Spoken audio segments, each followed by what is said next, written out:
आइए, सुनिए, देखिए, समझिए सनातन सत्य। जैसी दृष्टि वैसी सृष्टि, दृष्टि विज्ञान। कुदरत, कुदरती रचना एवं कुदरत के कानून से शाश्वत सुख की प्राप्ति। जोधपुर के परम पूज्य महात्मा उपासक प्रोफेसर डॉक्टर सोहन राज तातेड़ के निर्देशन में सनातन सत्य। जैसी दृष्टि वैसी सृष्टि, दृष्टि विज्ञान।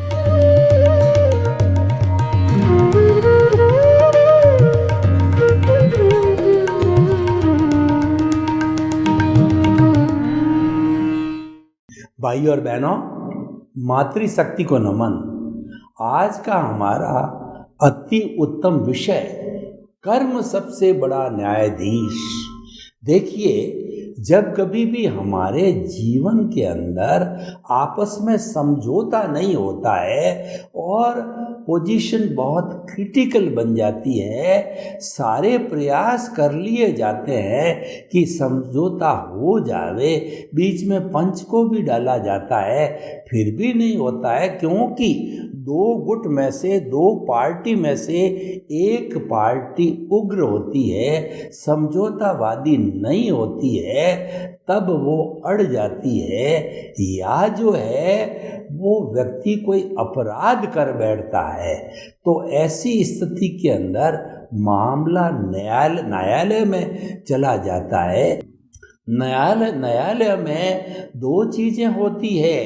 अपराध करने वाला व्यक्ति को अपनी भूल का एहसास होता है कि मैंने गलत काम कर लिया, मैंने इमोशन के वशीभूत होकर, क्रोध अहंकार माया लोभ के वशीभूत होकर के ये गलत काम कर लिया।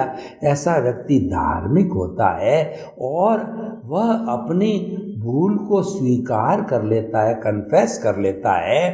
तो न्यायाधीश जो है मानवतावादी दृष्टिकोण के आधार पर उसको थोड़ा दंड दे करके उसको प्योरीफाई कर देता है। क्यों? कि टू एयर इज ह्यूमन। गलती, इंसान गलती का पुतला हो जाती है, लेकिन गलती का आपको एहसास न हो तो आप दानव हो, और गलती नहीं करते हो तो आप देव हो, और गलती करके एहसास करते हो तो आप मानव हो। ऐसा मानव हमेशा तरक्की कर लेता है, गलती कर लेता है, झूठ पे झूठ बोलता जाता है, फिर भी स्वीकार नहीं करता है, तो ऐसा व्यक्ति जीवन में कभी प्रोग्रेस नहीं कर सकता है। तो देखिए कि कर्म सबसे बड़ा न्यायाधीश, ये पनिशमेंट अपने कर्मों से मिलता है। अभी मैंने बताया कि व्यक्ति ने अपराध कर लिया। ये अपराध क्यों होता है? इसका भी साइंस ये है कि ये व्यक्ति पिछले जन्म में अपराध के भाव डाल करके आए हैं, जो इस जन्म में वो भाव कर्म कोटेड होकर के, उस पर कर्म का कोट लग करके इस जन्म में वो द्रव्य कर्म बन गए और वह काम करने लग गया। इसीलिए कहा गया है कि मन वचन काया तथा उससे जुड़ी हुई हर अवस्था मात्र कुदरती रचना है, और वह व्यवस्थित है, वह प्रीडेस्टिन्ड है, और वह क्योंकि अवस्था से जुड़ी हुई है तो वह नाशवान है। वो अवस्था जाने वाली है, वो अवस्था जाने के लिए आई है, यानी वो हमारा भुगतान है, हमारा हिसाब है, हमारा डेबिट है और हमारा क्रेडिट। इसलिए वह व्यक्ति वैसा अपराध कर लेता है। ये तो भुगतान हो गया, और ये अवश्य होगा क्योंकि ये फिल्म बन के आई है।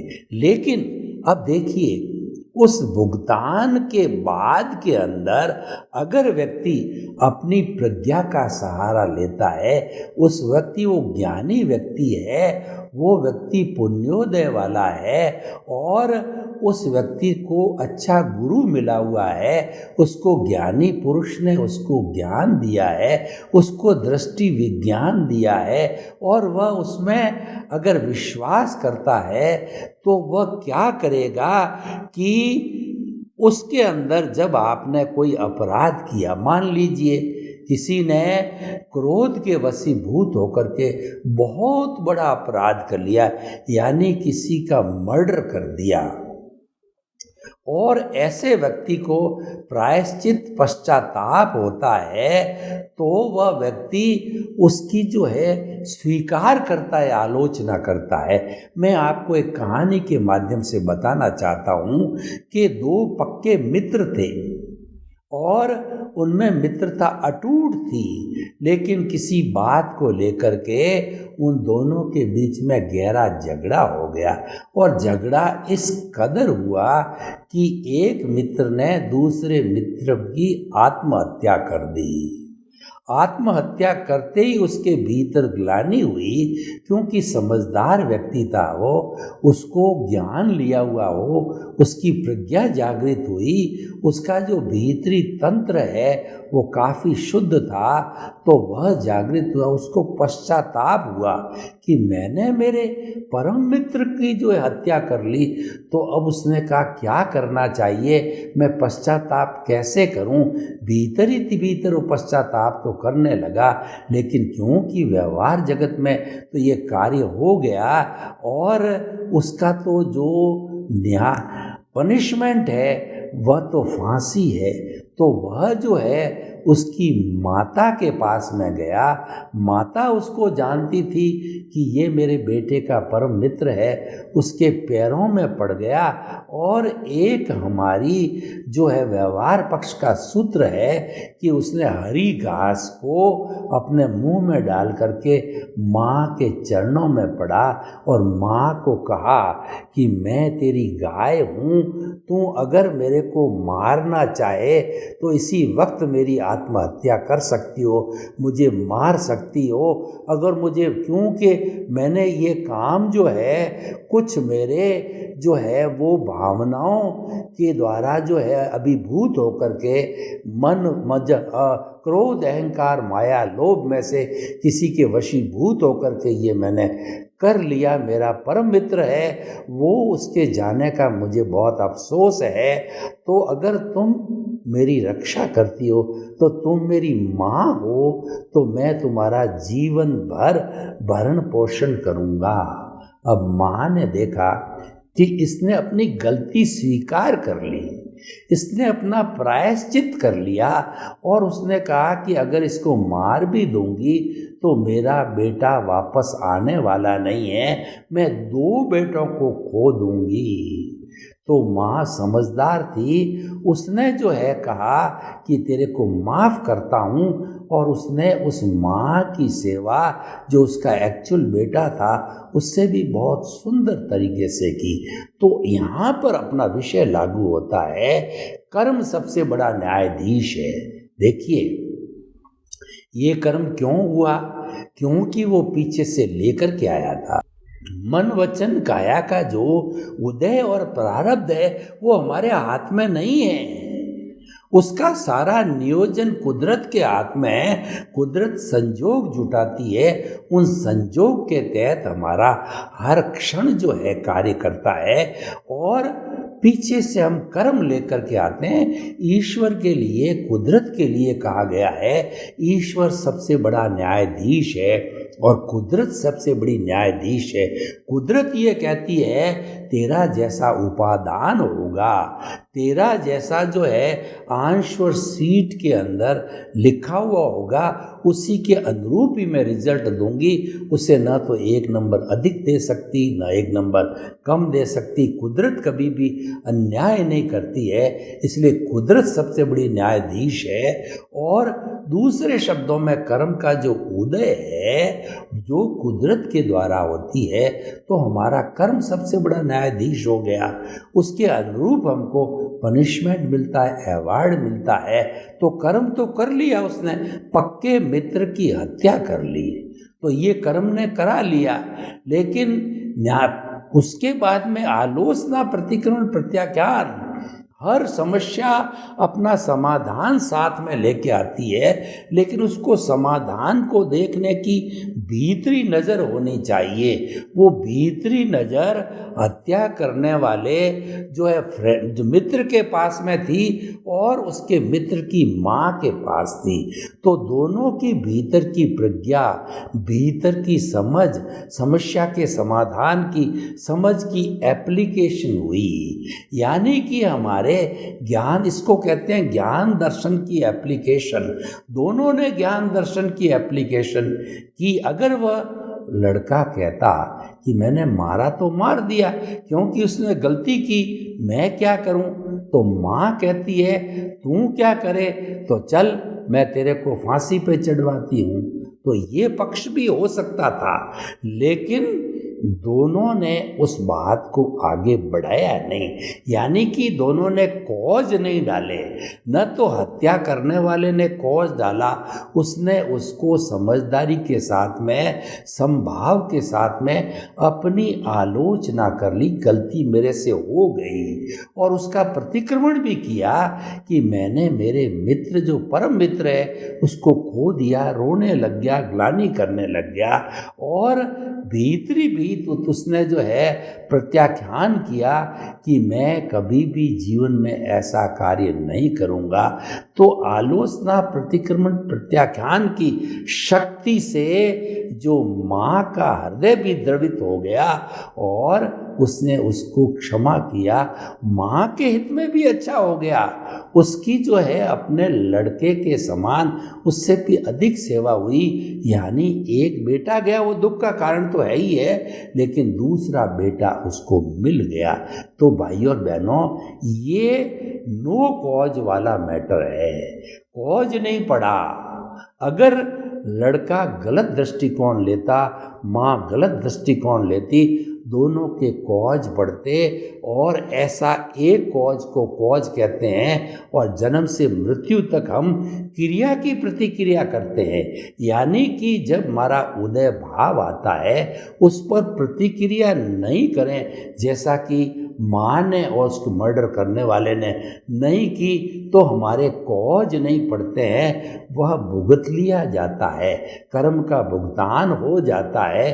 और वो सबसे बड़ा न्यायाधीश है, क्योंकि कर्म ने जो है उस व्यक्ति को मर्डर करवाया, ये कर्म के अधीन था, और उसके बाद में उसको कोई कॉज नहीं पड़ा, यानी उसको सजा नहीं मिली। इसका कारण यह है उसने अपने ज्ञान दर्शन की एप्लीकेशन फाइलों का संभाव पूर्वक निपटारा कीजिए। यानी कि ऐसी परिस्थिति आ जावे तो अपने ज्ञान दर्शन जो वर्तमान का है उसकी एप्लीकेशन करो।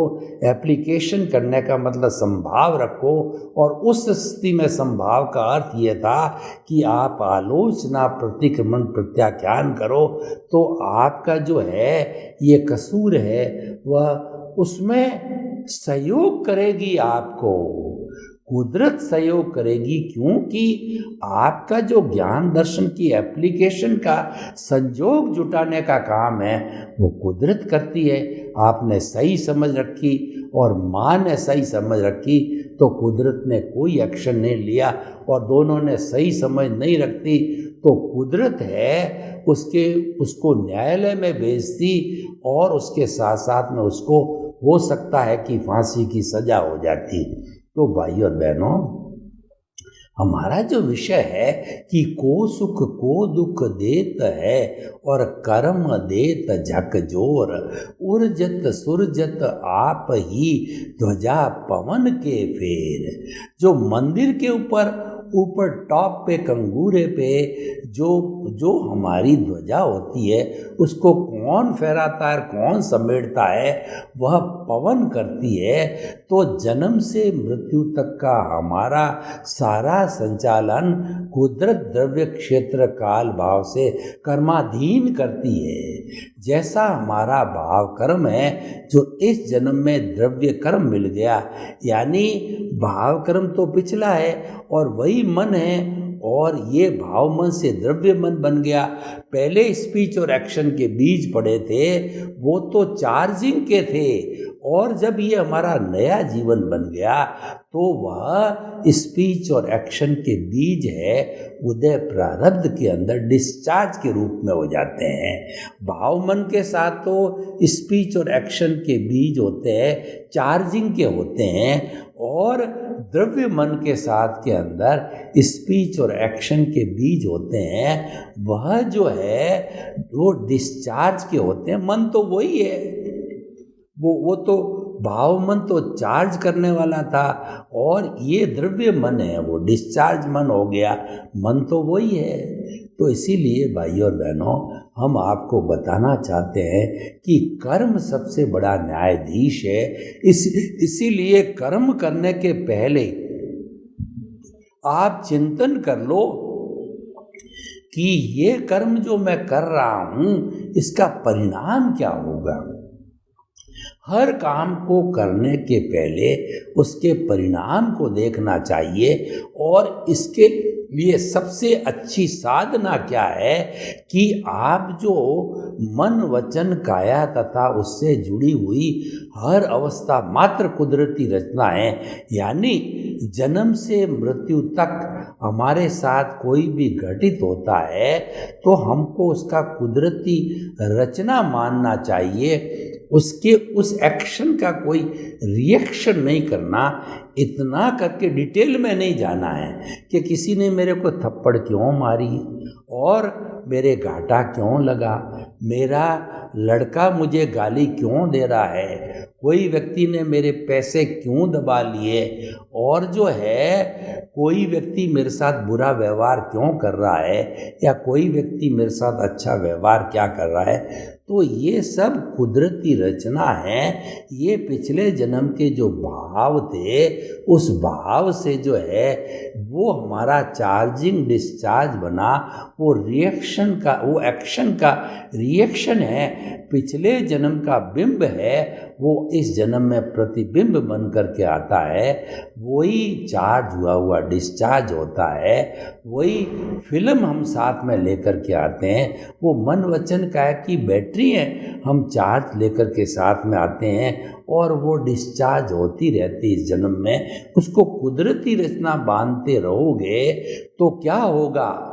कुदरत ये कहती है अगर तू मेरे को समर्पित है और मन वचन काया मेरे अधीन है, तो मन वचन काया की जन्म से मृत्यु तक कोई प्रवृत्ति होती है तो उसको मैं करवाता हूँ द्रव्य क्षेत्र काल और भाव से। तो तुम उसके अंदर कोई अड़ंगा नहीं डालो और तुम ये नहीं कहो कि ये तो मैं करने वाला हूँ, शरीर का संचालक मैं हूँ और ये मैंने किया है। यानी कि तुम जो है मिथ्या ज्ञान मिथ्या दर्शन का आरोपण नहीं कर लेते हो तो तुम कुदरत के कानून को नहीं तोड़ते और मिथ्या ज्ञान मिथ्या दर्शन कर लिया। यानी तुमने माना कि शरीर मेरा है और इस शरीर का संचालक मैं हूँ। तो ऐसी स्थिति में कुदरत का कानून टूटता है, क्योंकि आपने जो घटित हो रहा है वह कुदरत तो कहती है कि कुदरती रचना है। तुम तो मात्र इस जन्म में आए हो, तुम नहीं। हर प्राणी जो इस जन्म में आता है वह इस नेचर का गेस्ट है, वो नेचर का यूज़र है और नेचर का वो सफरर है। लेकिन आप तो कहते हो मैं तो मालिक हूँ, जो कुछ करता हूँ मैं ही करता हूँ और ये पूरे मेरे जीवन का संचालक मैं स्वयं ही हूँ। आप स्वयं भू बन जाते हो तो आपके कॉजेज बढ़ते हैं। क्यों? कि कुदरत का कानून तोड़ दिया। तो वो कॉजेज जो है पढ़ कर के इस जीवन में कॉजल बॉडी बढ़ती है, बनती है और वह आपकी भव भवांतर कराती है।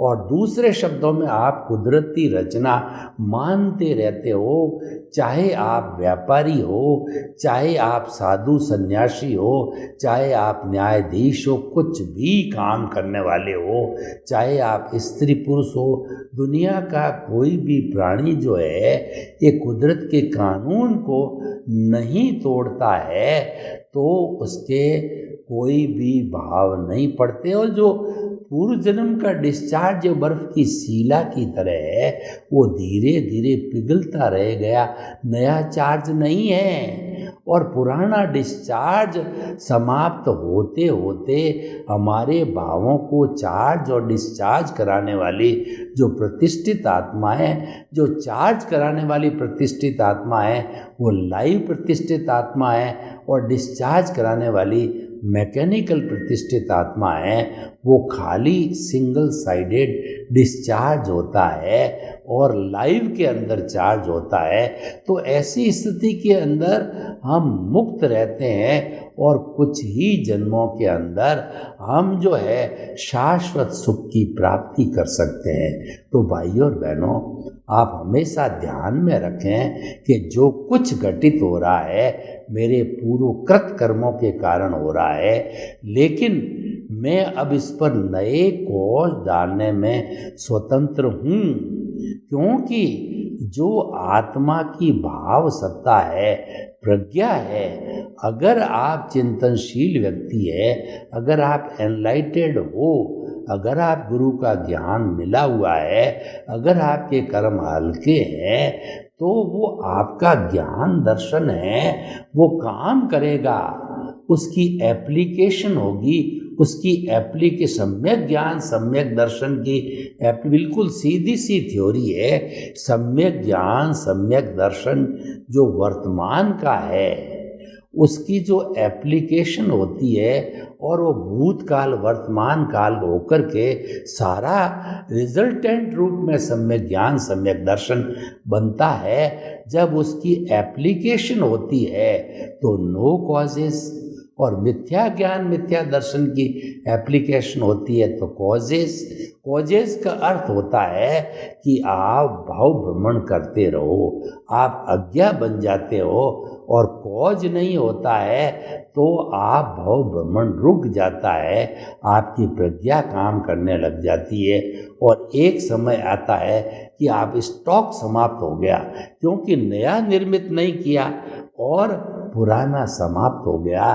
तो जीरो पोजीशन होने की स्थिति में सम्यक ज्ञान सम्यक दर्शन 100% लेवल पर 360 डिग्री तक चला जाएगा, और हमारी प्रतिष्ठित आत्मा जो है उसको केवल दर्शन कहते हैं। जब सम्यक ज्ञान सम्यक दर्शन जो है 100% यानी 360 डिग्री के लेवल पर पहुंच जाता है, तो उस स्थिति के अंदर जो है वो हम केवल दर्शन को प्राप्त होते हैं। केवल दर्शन हाईएस्ट पुरुषार्थ है, और ये पुरुषार्थ प्रतिष्ठित आत्मा के द्वारा किया जाता है। सम्यक ज्ञान सम्यक दर्शन भी प्रतिष्ठित आत्मा में काम करता है, और मिथ्या ज्ञान मिथ्या दर्शन भी प्रतिष्ठित आत्मा में काम करता है, और अंतःकरण यानी मन बुद्धि चित्त अहंकार भी प्रतिष्ठित आत्मा के अवयव है।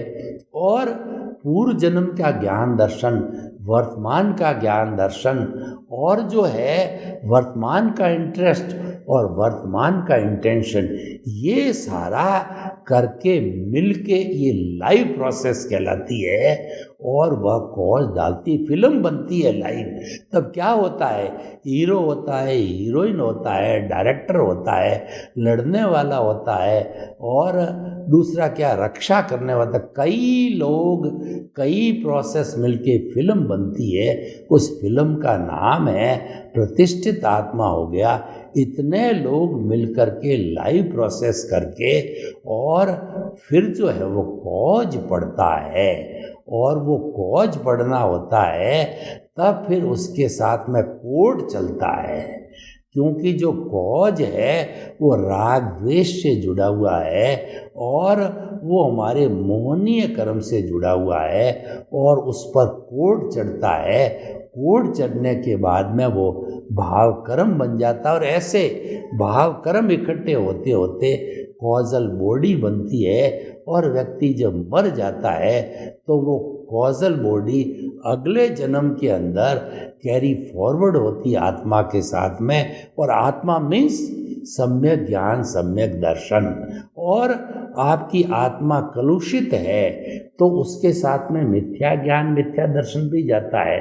तो ये ज्ञान दर्शन दोनों साथ में जाते हैं, क्योंकि जो कॉजल बॉडी है वह जुड़ी हुई है मिथ्या ज्ञान मिथ्या दर्शन से, और आपका जो सम्यक ज्ञान सम्यक दर्शन भी अर्जित है। आप में जितनी भी अध्यात्म विज्ञान की बात है, विज्ञान से जुड़ा हुआ है, आर्ट ऑफ द विजन का जो तत्व है वह है सम्यक ज्ञान सम्यक दर्शन है। वो भी आर्ट ऑफ द विजन है, वो हमारी आत्मा के साथ जाता है। यानी आत्मा कॉजल बॉडी और आर्ट ऑफ द विजन वो तेजस शरीर भी होता है। वो सब ये तीनों चीज़ें साथ जाकर के नेक्स्ट बर्थ चालू हो जाता है। अब देखिए, कई बार क्या होता है कि हम जो है वो इस जन्म के अंदर कहते हैं कि ये गलती तो मैंने की ही नहीं, मैंने किसी को दुख दिया ही नहीं, फिर मुझे ये बीमारी क्यों आ गई, और मेरे पैसे का अंतराय क्यों लग गया, मेरे बेटा बेटी क्यों नहीं हुए, मेरी शादी क्यों नहीं हुई, मुझे अच्छे माता पिता क्यों नहीं मिले, मुझे कुसंस्कार क्यों मिले, सुसंस्कार क्यों नहीं मिले। इस जन्म में तो मैंने ऐसा कुछ किया नहीं, परंतु भैया इस जन्म का जो परिणाम तो नेक्स्ट बर्थ में मिलेगा, लेकिन पिछले जन्म ने तुमने जो पुरुषार्थ किया था वो भाग्य बन करके इस जन्म में उदय प्रारब्ध के अधीन जो है वो तुम्हें प्राप्त होगा, और वो हो रहा है। यानी ये पिछले जन्म की प्रतिक्रिया है, इस जन्म की ये अर्निंग नहीं है। और पहले हम जो है पुरुषार्थ करते हैं, वह पुरुषार्थ नेक्स्ट बर्थ में भाग्य बनता है, और उस जन्म का जो पुरुषार्थ है फिर नेक्स्ट बर्थ के अंदर भाग्य। यानी ये साइकिल चलती रहती है, साइकिल चलती रहती है।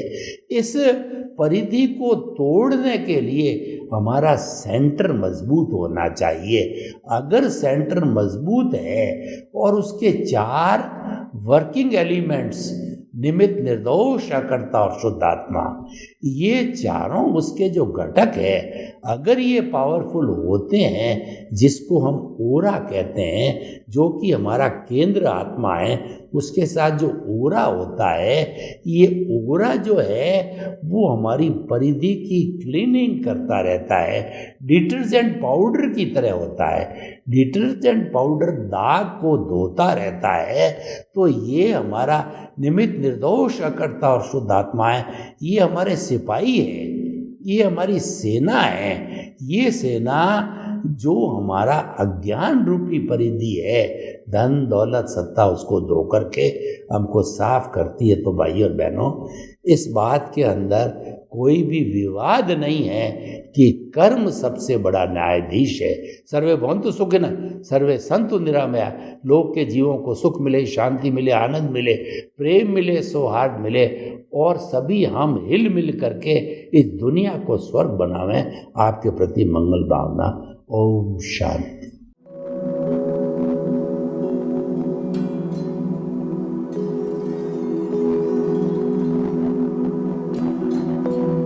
एक ऐसा अंतर्राष्ट्रीय ख्याति प्राप्त मानव जो गुरु प्रेरणा से पिछले 20 वर्षों से वानप्रस्थ जीवन जीते हुए 24 घंटे मानवता की सेवा में संलग्न है।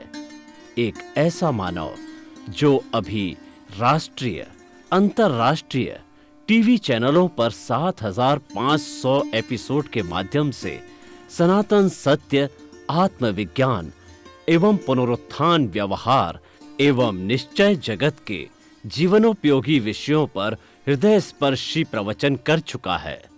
उस मानव का नाम है महात्मा उपासक प्रोफेसर डॉक्टर सोहन राज तातेड़। प्रोफेसर तातेड़ द्वारा योग, दर्शन, शिक्षा विषयों पर रचित पीएचडी स्तर के 250 शोध ग्रंथ भारत के 100 प्रतिष्ठित विश्वविद्यालयों में शोधार्थी पढ़ रहे हैं, तथा वे सभी शोध ग्रंथ वहां की सेंट्रल लाइब्रेरियों में उपलब्ध हैं। महात्मा सोहन राज ने अभी तक हजारों स्कूलों, कॉलेजों, विश्वविद्यालयों एवं संस्थाओं में सेमिनार, वर्कशॉप, कैंप लगाकर लाखों विद्यार्थियों को योग, दर्शन, शिक्षा का प्रशिक्षण देकर उन्हें सुसंस्कारित किया। डॉक्टर तातेड़ ने भारतीय संस्कृति उत्थान के 4000 से अधिक समसामयिक विषयों पर आर्टिकल लिखकर ऑनलाइन जर्नल, पत्रिकाओं, वेबसाइट्स पर प्रकाशित किया, जिसका उपयोग लाखों पाठक कर रहे हैं। उपासक तातेड़ के 5000 से अधिक आज का सुविचार, आज का शुभ संदेश, आज का मंगल भावना योग आदि चिंतन websites, Twitter, blogger, Facebook, YouTube माध्यमों से लाखों लोग अपना जीवन निर्माण कर रहे हैं। मानवता के मसीहा ऐसे महामानव महात्मा सोहन राज तातेड़ के प्रोफाइल को अभी तक विश्व के 20 लाख दर्शक यूट्यूब पर, 12 लाख गूगल पर एवं लाखों दर्शक फेसबुक, ब्लॉगर, ट्विटर और इंस्टाग्राम पर देख चुके हैं।